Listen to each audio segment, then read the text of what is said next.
Students, आज हम करेंगे class 8 chapter 13 introduction to graph. इस चैप्टर में हम क्या पढ़ेंगे?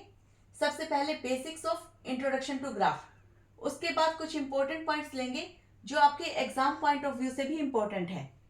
फिर ग्राफ को रीड कैसे किया जाएगा, ग्राफ पर पॉइंट कैसे प्लॉट किए जाएंगे और उसको कैसे बनाया जाएगा। फिर हम इसके कुछ एप्लीकेशंस देखेंगे with the help of some examples और एक्सरसाइज क्वेश्चंस। चलिए स्टार्ट करते हैं चैप्टर। अब हम स्टार्ट करेंगे class 8 chapter 13 introduction to graph. तो सबसे पहले ग्राफ होता क्या है? Graphs are the visual representation of data collected, यानी आपने जो डाटा कलेक्ट किया उसको विजुअली दिखाया, तो that is called the graph. Graph में हम क्या दिखाते हैं? Relation between the dependent and independent variable. Dependent variable वो होगा कि जो किसी चीज पर डिपेंड करेगा, और इंडिपेंडेंट वेरिएबल जो किसी चीज पर डिपेंड नहीं करेगा। फॉर एग्जाम्पल, सर्कल का एरिया। अब सर्कल का एरिया का फॉर्मूला होता है पाई आर स्क्वायर। तो सर्कल का एरिया किस पर डिपेंड करेगा? उसकी रेडियस पर। तो इसमें रेडियस हमारा क्या होगा? इंडिपेंडेंट वेरिएबल, जनरली हम उसको एक्स एक्सिस पर लेते हैं। और एरिया क्या होगा? डिपेंडेंट वेरिएबल, जनरली हम उसको वाई एक्सिस पर लेते हैं। Graphical presentation is easier to understand. आप जो भी पॉइंट लोकेट कर रहे हैं वहां देखकर बता सकते हैं कि क्या ट्रेंड चल रहा है, क्या कंपैरिजन करना चाह रहे हैं। आप जो ग्राफ में जो क्वांटिटीज आप ले रहे हैं तो उनका आपस में क्या रिलेशन है वो आप इजिली समझ सकते हैं। They are helpful to show trends and comparisons also. अब है लाइन ग्राफ। लाइन ग्राफ क्या होता है? It displays data that changes continuously over a period of time. For example, ये आपका एक्स एक्सिस है, ये आपका वाई एक्सिस है। आप लाइन ग्राफ दिखा रहे हैं, पहले कोई क्वांटिटी है वो इंक्रीज हो रही है, फिर उसमें कुछ डाउनफॉल आ गया तो वो नीचे चला जाएगा, फिर दोबारा अगर वो बढ़ रही है, इंक्रीज हो रही है, तो वो इंक्रीज हो जाएगी। तो this is called the line graph. What is linear graph? Linear graph क्या होता है? It is a straight line graph. अगर कोई क्वांटिटी कंटिन्यूसली बढ़ रही है या कंटिन्यूसली डाउनफॉल हो रहा है तो ये दोनों ही ग्राफ क्या कहलाएंगे? Straight line graph. जो हॉरिजॉन्टल लाइन होती है यूजुअली उसको हम एक्स एक्सिस कहते हैं। हॉरिजॉन्टल लाइन मतलब स्लीपिंग लाइन। वर्टिकल लाइन हम वाई एक्सिस बोलते हैं, स्टैंडिंग लाइन। अब हमें एक्स एक्सिस हॉरिजॉन्टल लाइन मिल गई, वाई एक्सिस मिल गया, वर्टिकल लाइन मिल गई। अब हमें किसी भी पॉइंट को लोकेट करने के लिए क्या चाहिए? कोऑर्डिनेट्स। तो कोऑर्डिनेट्स क्या होते हैं? एक्स एक्सिस का जो पॉइंट होगा वो एक्स कोऑर्डिनेट कहलाएगा, जिसको एब्सिसा बोलते हैं। वाई एक्सिस पर जो पॉइंट मिलेगा हमें उसको हम ऑर्डिनेट बोलते हैं। इनको हमेशा ऑर्डर्ड पेयर में ही लिखे जाएंगे। किसी भी पॉइंट के कोऑर्डिनेट्स जो होंगे, इसमें जैसे 3,2 है, ये क्या है? कोऑर्डिनेट्स। तो इसमें ये x, y, क्योंकि x एब्सिसा कहाँ है? 3 पर, और y क्या है? 2। तो 3,2 this is not same as 2,3। तो यानी ये हमेशा ऑर्डर्ड पेयर में रहेंगे। x y is not same as y, x। अब है कोऑर्डिनेट एक्सिस क्या होते हैं? कोऑर्डिनेट एक्सिस होता है कि जहां पर ये दो लाइन x एक्सिस और y एक्सिस इंटरसेक्ट कर रहे हैं राइट एंगल पर, तो this is called the coordinate axis. अब है कार्टेशियन प्लेन क्या होता है? 2 dimensional plane formed by the intersection of coordinate axis. This is called the Cartesian plane. अब इसमें जो main points exam point of view से भी इंपॉर्टेंट है आपके, तो ये पॉइंट्स आप सारे क्रैम करेंगे। फर्स्ट है x coordinate of a point is it's distance from y axis. x coordinate क्या होता है? एब्सिसा। फॉर एग्जांपल 3, यहाँ पे 3,2 है तो 3 मैंने क्या लिया? एब्सिसा। तो 3 यहाँ पर मार्क किया हुआ है, तो ये क्या है? y एक्सिस से इसका डिस्टेंस कितना है? 3 पॉइंट। तो x कोऑर्डिनेट किसी भी पॉइंट का क्या होगा? It's distance from y axis. और y कोऑर्डिनेट क्या होगा? It's distance from x axis. जैसे मैंने यहाँ पे 2 लिया, तो यहाँ पे x से इसका कितना डिस्टेंस है वो आपका देगा y coordinate. The coordinates of origin are 0,0। जहां पे ये दोनों एक्सिस इंटरसेक्ट कर रहे हैं तो ये कहां करते हैं? 0,0 पर। यहाँ पर आपका x कोऑर्डिनेट और y कोऑर्डिनेट दोनों 0 होते हैं, तो कोऑर्डिनेट ऑफ ओरिजिन क्या हो गया 0,0। नेक्स्ट है x coordinate of every point on y axis is 0। इसका क्या मतलब है कि y एक्सिस पर हमारा x कोऑर्डिनेट क्या होगा। अगर कोई भी पॉइंट y एक्सिस पर है, सपोज ये 2 है, y एक्सिस पर है, तो इसका x कोऑर्डिनेट क्या होगा 0। तो हम इसको लिखेंगे 0,2 यानी 0,y ना। y coordinate of every point on x axis is 0। इसका मतलब अगर x एक्सिस पर कोई पॉइंट है, सपोज यहाँ पर x एक्सिस पर 2 है, तो यहाँ पर ये x एक्सिस इस लाइन पर है, तो इसमें y कोऑर्डिनेट क्या होगा 0। तो ये कैसे लिखा जाएगा x, 0। ये मैंने आपको पहले ही बताया है कि ये जो हम लिखेंगे कोऑर्डिनेट्स, ये हमेशा x, y की फॉर्म में ही होंगे, यानी पहले एक्सिस आएगा फिर ऑर्डिनेट आएगा। कार्टेशियन प्लेन जो है वो 4 क्वाड्रेंट में डिवाइड होता है। This is first quadrant, this is second quadrant, this is third quadrant, this is fourth quadrant. तो फर्स्ट क्वाड्रेंट में हमारा जो वैल्यूज के साइन होंगे वो कैसे होंगे, x एक्सिस भी प्लस का है, y एक्सिस भी प्लस का है, यानी दोनों पॉजिटिव है, तो क्या साइन होगा दोनों पॉजिटिव। सेकंड क्वाड्रेंट में x एक्सिस क्या है नेगेटिव, y एक्सिस क्या है पॉजिटिव, तो ये हो जाएगा माइनस प्लस। थर्ड क्वाड्रेंट में जो सिंबल आएंगे वो आएंगे माइनस माइनस। फोर्थ क्वाड्रेंट में जो सिंबल आएंगे, x एक्सिस पॉजिटिव है, y नेगेटिव है, तो प्लस माइनस। ये जो इसका बेसिक है ये ना सिर्फ 8th क्लास के लिए बल्कि 9th 10th के लिए भी बहुत इंपॉर्टेंट है। आई होप कि बेसिक्स जो है आपको बिल्कुल क्लियर हो गया होगा। How to read the line graph, तो उसमें मैंने एनसीईआरटी से एग्जांपल 1 लिया है। आपको ग्राफ दिया गया है, क्वेश्चन आपका ये है, the given graph represent the total run scored by the batsman A and batsman B during each of the 10 different matches played in 2007। Study the graph and answer the following questions. Question आपका ये है कि दो batsman है, batsman A and B, उन्होंने 2007 में 10 different matches खेले हैं और उन्होंने जो रन स्कोर किए हैं वो हमने इस पर दिखाए हैं। तो फर्स्ट क्वेश्चन है आपका, what information given in the two axis. दोनों एक्सिस पर क्या इंफॉर्मेशन दी गई है। अगर हम एक्स एक्सिस पर देखें तो हमें क्या इंफॉर्मेशन दी गई है, on the x axis number of matches played is shown here and on the Y axis runs scored by both the batsman is shown. Second question है, which line shows the run scored by batsman A. यहां पर ऊपर आपको information दी गई है कि batsman ए ने जो रन बनाए हैं उसको हमने डॉटेड लाइन से शो किया है और बैट्समैन बी ने जो रन बनाए हैं उसको हमने सॉलिड लाइन से शो किया है। अब हमारा क्वेश्चन है, which line shows the run scored by batsman A. तो dotted line shows the run scored by batsman A. Third question है, were the run scored by them same in any match, if so in which match. कि क्या कोई ऐसा match है जिसमें दोनों ने सेम रन बनाए हो। इसके लिए हम क्या देखेंगे कि जिसने एक मैच में जितने रन बनाए हैं उस पॉइंट को पकड़ेंगे हम। जैसे फर्स्ट मैच में बैट्समैन ए ने रन बनाए हैं यहां पर और बैट्समैन बी ने बनाए हैं यहां, तो ये दोनों मैच नहीं कर रहे। सेकंड में ए ने बनाए हैं यहां पर और बी ने बनाए हैं यहां। थर्ड में ए ने जो रन बनाए हैं उसकी डॉट यहां है और बी ने जो बनाए हैं उसकी डॉट यहां पर है। फोर्थ में ए ने जो बनाए हैं उसकी डॉट यहां पर है और बी ने जो बनाए हैं उसकी भी डॉट यहां है। तो यानी फोर्थ मैच ऐसा है जिसमें दोनों ने सेम रन बनाए हैं और कितने बनाए हैं 60 रन। अगर फिफ्थ मैच में हम देखें तो ए ने यहां पर है उसकी डॉट, बी की यहां पर है, मैच नहीं कर रही। सिक्स्थ मैच में ए की यहां पर है, बी की यहां है। सेवंथ मैच में ए की यहां पर है, बी की यहां है। एट्थ मैच में बी की यहां पर है और ए की यहां पर है।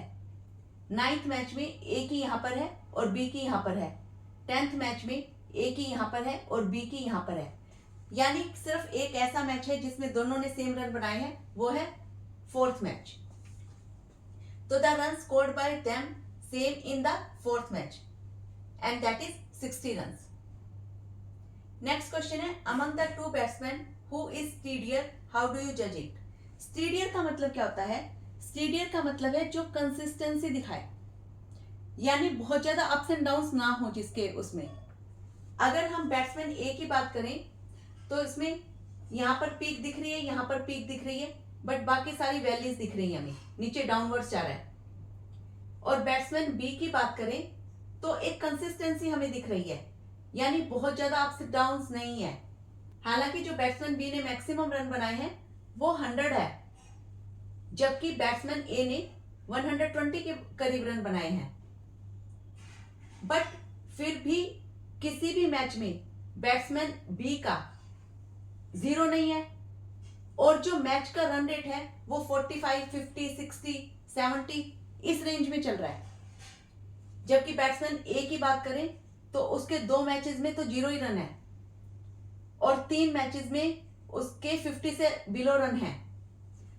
तो यानी हम कह सकते हैं कि among the two batsman B is steadier, he is consistent and reliable batsman because there is not much ups and downs in his score.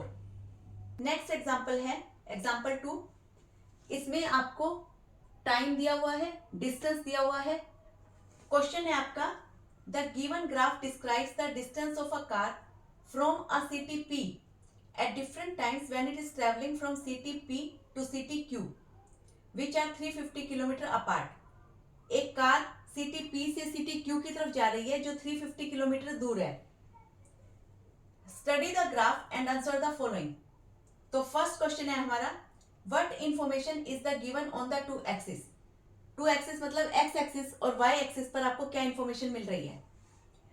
तो on the x axis time is given and on the Y axis distance in kilometre is shown. Second question है, from where and when did the car begin its journey. हमारे पास question में ऊपर था कि जो car है वो सिटी पी से जा रही है और उसे कहां पहुंचना है, सिटी क्यू तक। तो from where and when did the car begin its journey. The car began its journey from city P at, time देखिए क्या है, 8 AM, एट 8 AM। अब इसमें ग्राफ को ध्यान से देखिए कि हम जब भी ग्राफ बनाते हैं तो इसकी जो कंसेक्यूटिव वैल्यू में डिफरेंस है वो सेम होना चाहिए। यहाँ पे 8 के बाद 9 है, यानी 1 आवर का डिफरेंस है, 9 के बाद 10। सिमिलरली सब में 1 आवर का डिफरेंस है, बट जो स्टार्टिंग का डिफरेंस आप देख रहे हो 8 आवर्स का है। तो हम क्या कर देते हैं, यहाँ पर किंक दे देते हैं, दिस इज कॉल्ड किंक। तो इस डिफरेंस को कवर करने के लिए, स्टार्टिंग वाले डिफरेंस को कवर करने के लिए हम क्या देते हैं, किंक। ये आप y एक्सिस पर भी दे सकते हैं अगर यहां पर भी कहीं पर डिफरेंस आ रहा हो। मान लो स्टार्टिंग का जो आप डिस्टेंस स्टार्ट करें, अगर आप 200 किलोमीटर से स्टार्ट करें और उसके बाद जो आप डिस्टेंस ले वो 250 किलोमीटर, 300 किलोमीटर, 350 किलोमीटर, 400 किलोमीटर ऐसे ले, तो 50 का डिफरेंस है, 50 का डिफरेंस है, और लेकिन स्टार्टिंग में 200 का डिफरेंस है। तो हम किंक क्या करेंगे, y एक्सिस पे दे देंगे। सपोज यहां पर अगर हमने स्टार्टिंग में 200 किलोमीटर लिया, फिर 250 किलोमीटर ले रहे हैं, फिर 300 किलोमीटर ले रहे हैं, ये किलोमीटर में क्या है, डिस्टेंस। तो यहां पर हम किंक दे देंगे। दिस मीन्स कि यहां पर जो डिफरेंस है वो 200 पॉइंट्स का है और उसके बाद जो कंसेक्यूटिव डिफरेंस है वो सिर्फ 50 का है। चलिए थर्ड क्वेश्चन है, how far did the car go in the first hour. First hour में उसने कितना कवर किया, 8 o'clock स्टार्ट किया था, 9 o'clock तक वो कितने डिस्टेंस कवर कर चुकी, 50 किलोमीटर। इन फर्स्ट आवर कितना डिस्टेंस कवर किया उसने, 50 kilometre. Question number 4, how far did the car go during the second hour and the third hour. Second hour 9 से 10 में, 10 AM पे उसने कवर किए 150 किलोमीटर। तो कितने का डिस्टेंस कवर किया, 150 minus 50 equal to 100 kilometre during the second our.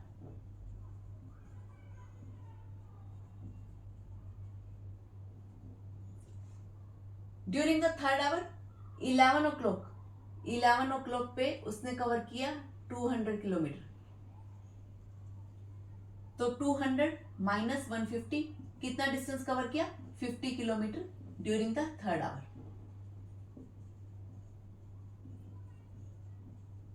उन्होंने पर्टिकुलर सेकंड और थर्ड आवर में पूछा है, इसलिए उन्होंने जितना उस 1 घंटे में डिस्टेंस कवर किया है हम वही आंसर देंगे। नेक्स्ट क्वेश्चन है, was the speed same during the first 3 hours? How do you know it? क्या स्पीड सेम थी? स्पीड सेम तब होती है जब कार ने इक्वल डिस्टेंस कवर किया हो इक्वल इंटरवल ऑफ टाइम में। यहाँ पे हमें पता है कि उसने फर्स्ट आवर में 50 किलोमीटर कवर किया, सेकेंड आवर में 100 किलोमीटर, थर्ड आवर में 50 किलोमीटर। तो जो डिस्टेंस कवर्ड है वो डिफरेंट है। तो we can say speed is not same during the first 3 hours because the distance travelled is different in equal interval of time. Question number 6, did the car stop for some duration at any place? Justify your answer. क्या car कहीं stop हुई थी? हाँ, अगर आप यहां पर देखें तो ये हॉरिजॉन्टल लाइन दिख रही है हमें, यानी 11 और 12 इस 1 घंटे के लिए कार जो है वो स्टॉप हुई है। और हम कैसे बता सकते हैं कि कार स्टॉप हुई है? The graph is parallel to the x axis at this point from 11 a.m. to 12 noon. The line is parallel to the x-axis. It means it is stationary. Next question है, when did the car reach city Q? 350 kilometre का distance उसने कब cover किया?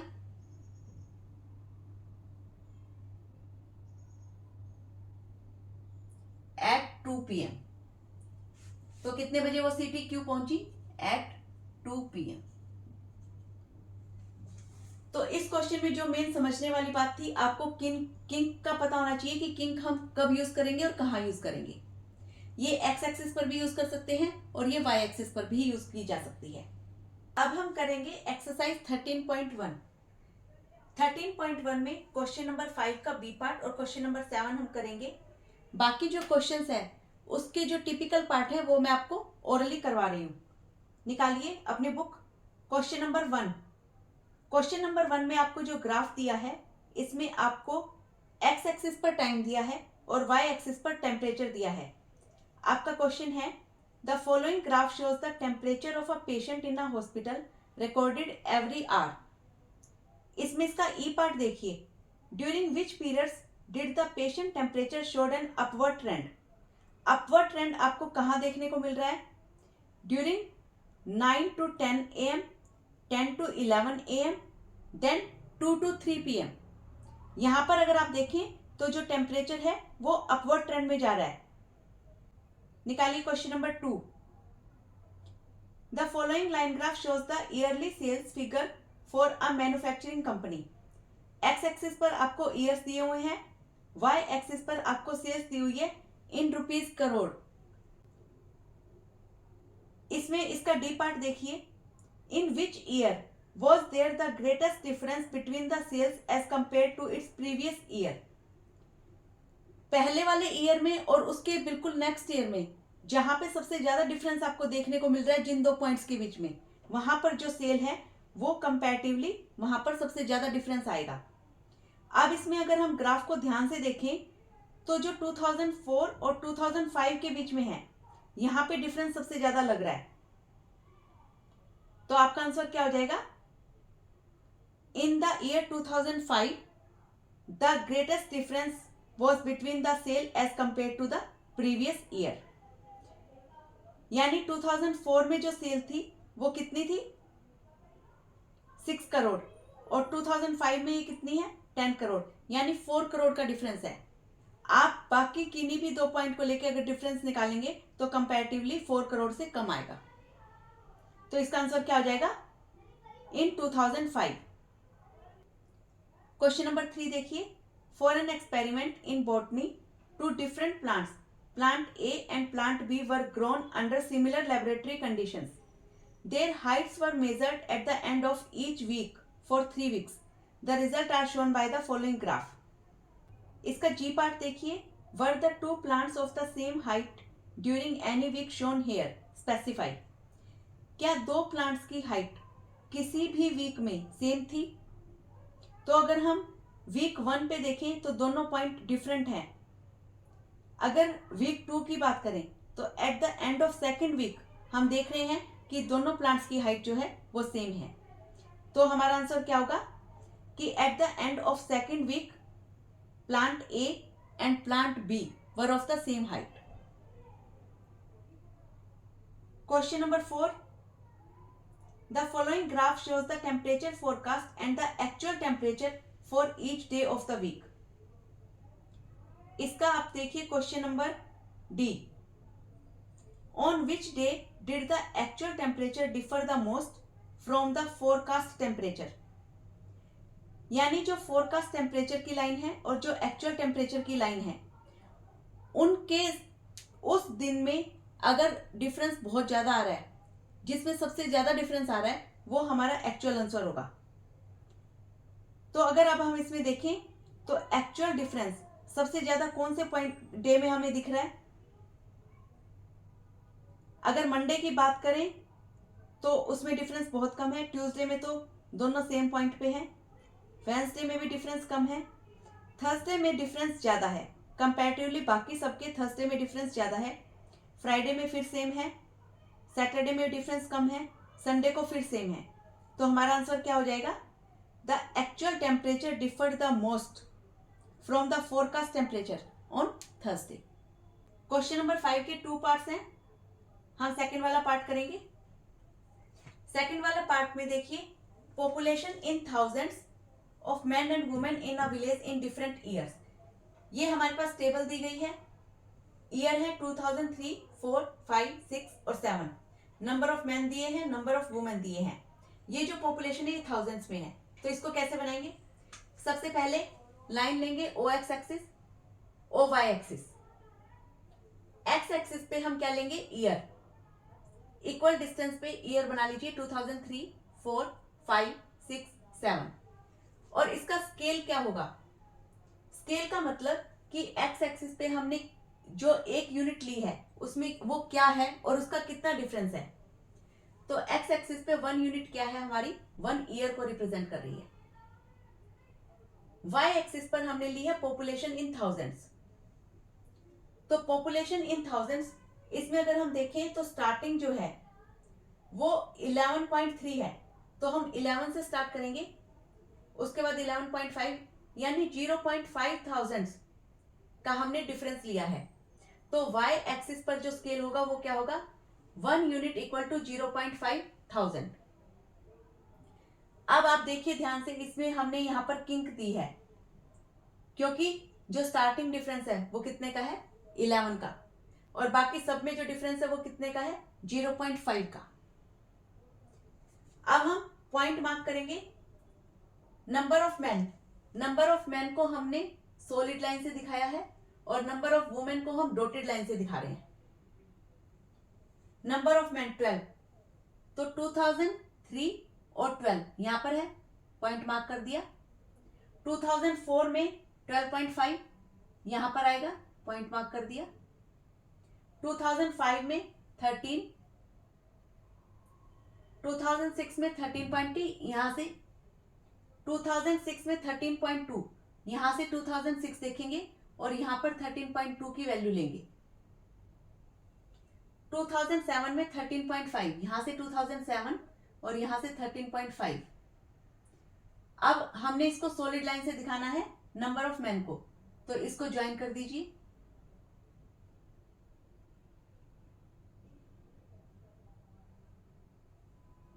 तो ये जो line है वो किसकी है?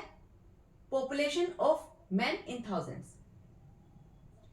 अब देखिए number of women, number of women 2003 में 11.3, तो यहां पे लाई करेगा। 2004 में 11.9, 2004 और 11.9 यहां से लेंगे। 2005 में 13, 2006 में 13.6, ये 13.5 से ऊपर जाएगा। 2007 में 12.8, 12.8 यहां पर मार्क कर देंगे। इसको हम डॉटेड लाइन से शो करेंगे।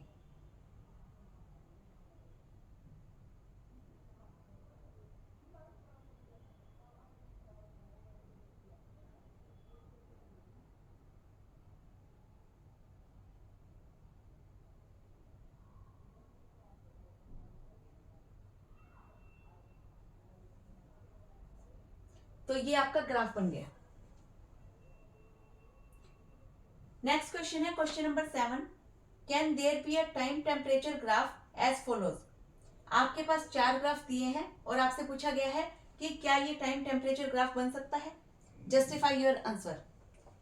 अगर फर्स्ट ग्राफ को देखें तो with the increase of time temperature क्या हो रहा है, इंक्रीज हो रहा है। ये स्ट्रेट लाइन ग्राफ है, इट कैन बी, बिकॉज इसका रीजन आप क्या देंगे, justify your answer. With the increase in time temperature is also increasing.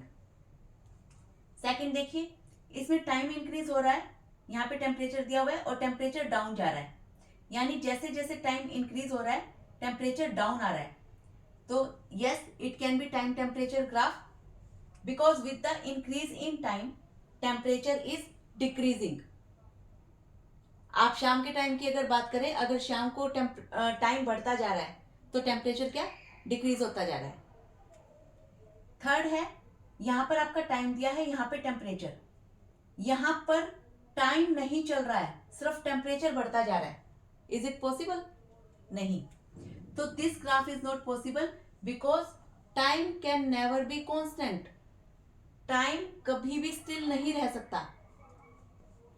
Fourth देखिए, इसमें टाइम इंक्रीज हो रहा है बट टेम्परेचर सेम है। Yes, it can be time temperature graph because with the increase in time temperature remains the same. तो यहां पर exercise 13.1 हमारी कंप्लीट हो गई। अब है some applications related to graph, यानी हम डेली लाइफ में ग्राफ को कैसे यूज कर सकते हैं।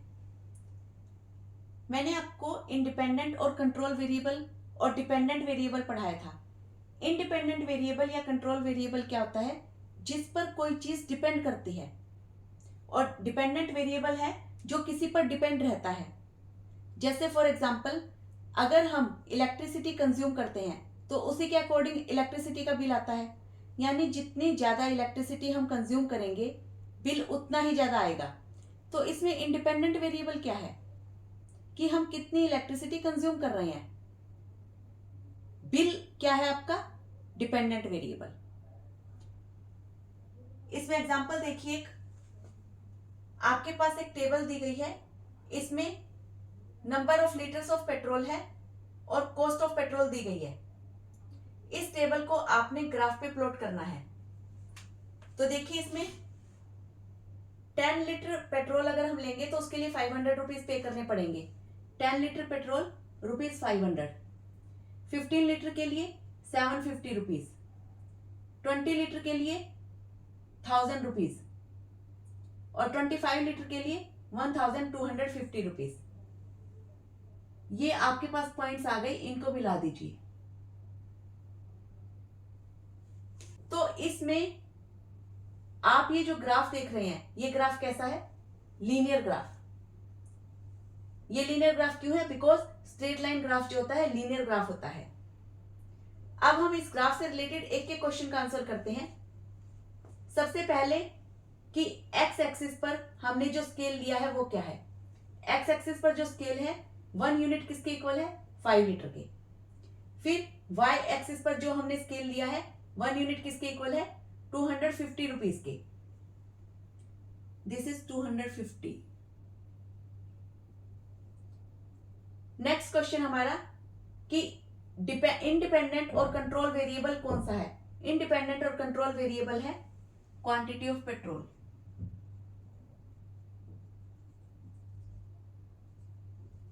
Quantity of petrol in litres. और डिपेंडेंट वेरिएबल हमारा क्या है, कॉस्ट इन रुपीज। फिर is it a linear graph, yes it is a linear graph. अब इसका बेनिफिट क्या है, इसमें हमें 10 लीटर पेट्रोल की कॉस्ट हमें दी हुई थी कि 500 रुपीज है, 15 लीटर पेट्रोल की कॉस्ट दी हुई थी 750 रुपीज है। अगर हमें 12 लीटर पेट्रोल की कॉस्ट निकालनी है तो हम इससे निकाल सकते हैं। देखिए, अब 10 और 15 के बीच में हम 5 मार्किंग कर लेंगे, 11, 12, 13, 14, 15।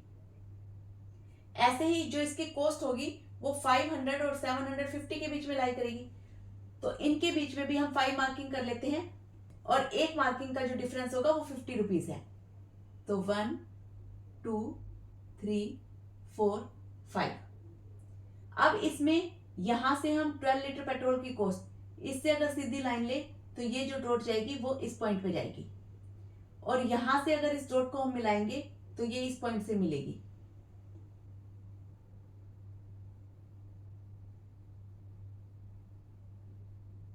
यहां से इसको मिला दीजिए और यहां से इसको। तो ये जो पॉइंट है, ये पॉइंट हमें 12 लीटर पेट्रोल की कॉस्ट दे रहा है।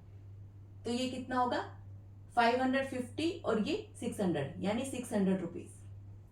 तो to find the cost for 12 litre of petrol कितना आंसर आया हमारा, ₹600। तो इसका बेनिफिट ये है कि इस पे अगर कोई भी पॉइंट हम ले तो हम उतने ही लीटर पेट्रोल की क्या कॉस्ट होगी हम निकाल सकते हैं।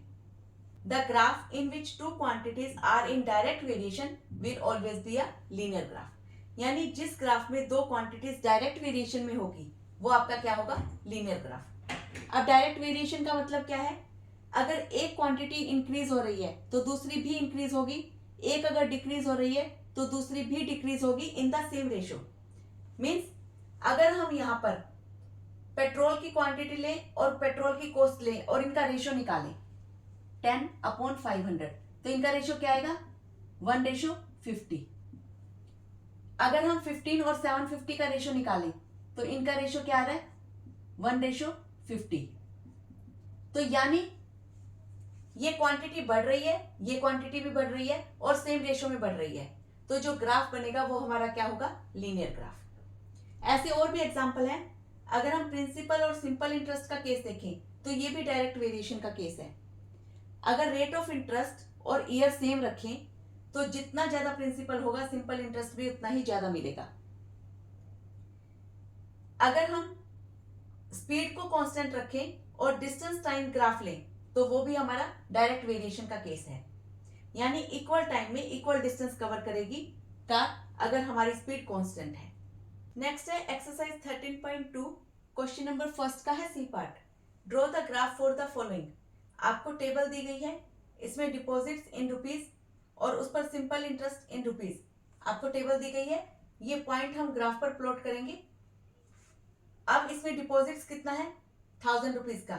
तो हमने क्या किया, एक्स एक्सिस पर डिपॉजिट्स ले लिया इन रुपीज, वाई एक्सिस पर सिंपल इंटरेस्ट ले लिया इन रुपीज, और इसका स्केल क्या रहेगा, स्केल हम यहां लिख लेते हैं।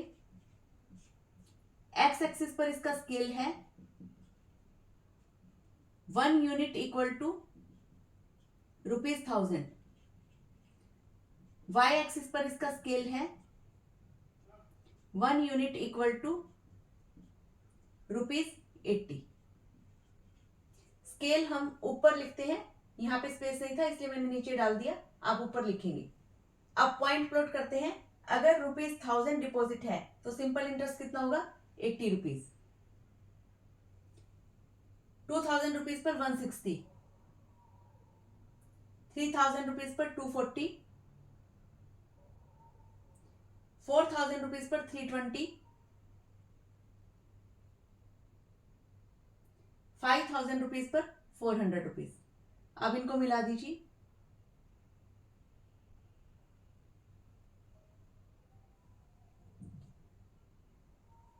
अब does the graph pass through the origin, क्या ये ग्राफ ओरिजिन से पास थ्रू करेगा। आप इसको अगर बैकवर्ड मिलाएंगे तो ये ओरिजिन पर मिलेगा। Yes, the graph pass through the origin. ये हमें क्वेश्चंस बताने हैं। सेकंड क्वेश्चन है, use the graph to find the interest on ₹2500 for a year. 2500 इन दोनों के बीच में लाई करेगा। यहां से हम लाइन लेंगे 2500 के लिए,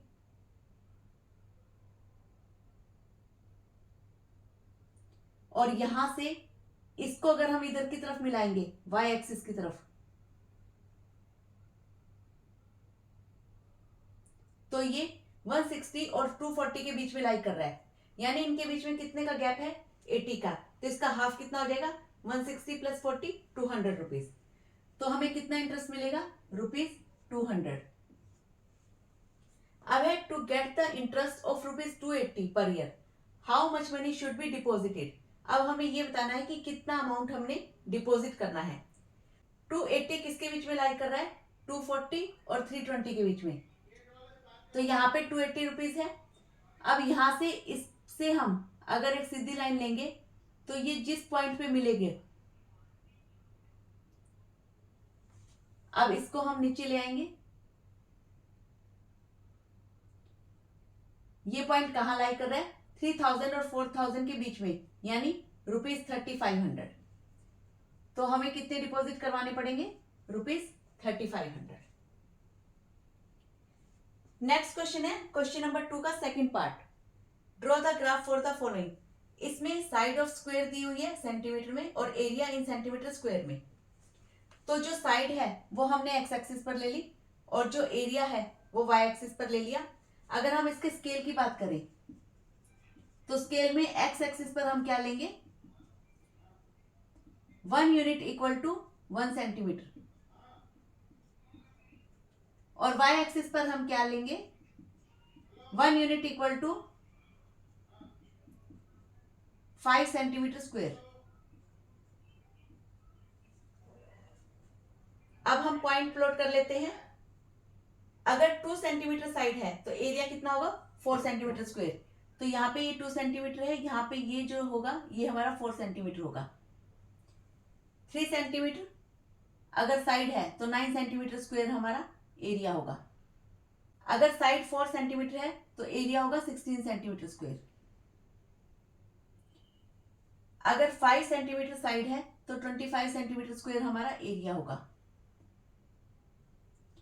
6 सेंटीमीटर पर 36, यानी ये यहां पर कहीं लाई करेगा।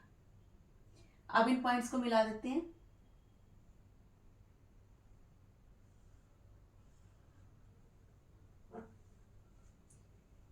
तो इन पॉइंट्स को मिलाया तो आप देख रहे हैं कि ये जो ग्राफ है वो लीनियर ग्राफ की फॉर्म में नहीं जा रहा है। हमारे पास क्वेश्चन है, is it a linear graph, no, because this is not a straight line graph. यहां पर आपका chapter introduction to graph complete होता है। आई होप कि आपको ये चैप्टर समझ आ गया होगा।